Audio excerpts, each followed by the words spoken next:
আসসালামু রহমতুল্লাহ। ভারতের শত্রু তুরস্ক আর পাকিস্তান রে বিশ্বাস করে ভালোবেসে সৌদি আরব এখন আছে মহা বিপদে।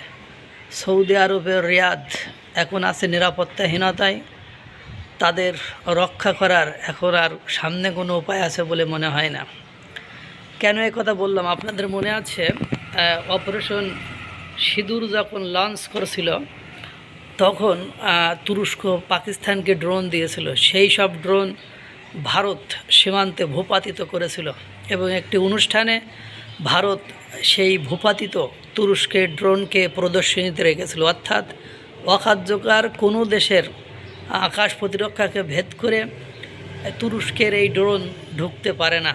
যদিও এই ড্রোনের ব্যবসা করে তুরস্ক অনেক কিছু করে নিয়েছে। পাকিস্তান, আজারবাইজান, ইউক্রেন, তারপরে সৌদি আরব, সংযুক্ত আরব আমিরাত, এরা তুরস্ক থেকে আকিঞ্চি ড্রোন কেনে।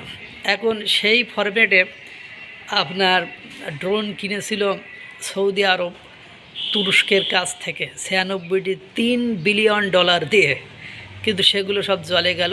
আপনারা জানেন এই মুহূর্তে ইরান একের পরে এক মধ্যপ্রাচ্যের দেশ, কুয়েত, বাহরাইন, সংযুক্ত আরব আমিরাত, কাতার, সৌদি আরবে আক্রমণ করছে। তারাই ধারাবাহিকতায় ড্রোন হামলা চালাতে গিয়েছিল সৌদি আরব। সেটি খুব গর্জন দিয়ে শুরু করলেও আকাশ প্রতিরক্ষা ব্যবস্থাকে ভেদ করে ঢুকতে পারি নাই ইয়েমেনের ওই পাশ দিয়ে।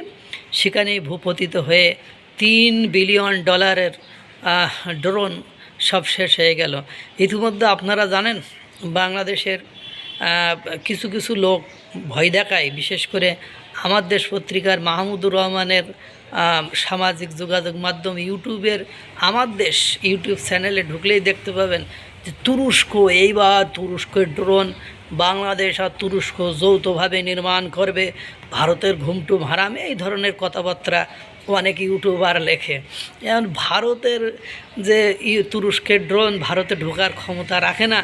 এটি অপারেশন সিঁদুরের সময় পাকিস্তান চেষ্টা করেছিল ঢুকাইতে, কিন্তু পারে নাই, সেটা প্রমাণ করে দিয়েছে।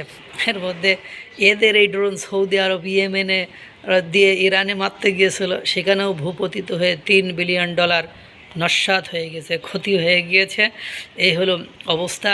তুরস্কের ব্যবসায় এবার পানি উঠে যাবে এটা নিশ্চিত, কারণ পাকিস্তান কিনছে সেটা ভারতে ঢুকাইতে পারি নাই, আর সৌদি আরব কিনছে সেটা আপনার ইয়েমেনে ঢুকাইতে পারে নাই।